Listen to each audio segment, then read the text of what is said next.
Welcome to the Banker Lamp. Please enjoy the video. You start by ensuring you have admin rights. That unlocks the fixes you need. First, quit Fortnite and the Epic Games launcher so ports free up and changes apply. Then open Windows Defender Firewall in Control Panel or Security and Privacy on Mac OS. Once done, locate the option to allow an app or change firewall settings. This is where you'll add rules.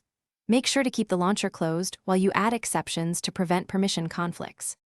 You'll now create explicit rules so the firewall stops blocking game traffic.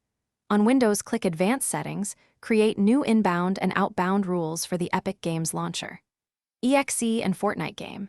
EXE, choose Allow the connection and apply to domain/private/public.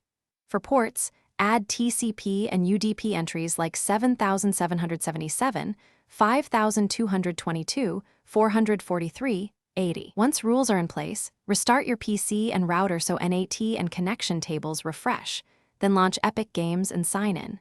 If you still see firewall errors, temporarily disable third-party antivirus or enable its game mode because some suites enforce extra network blocks. Make sure to re-enable protection after testing. As a troubleshooting tip, you can briefly turn off Windows Firewall to confirm the firewall is the issue. If that fixes it, reverse and tighten the rules you created.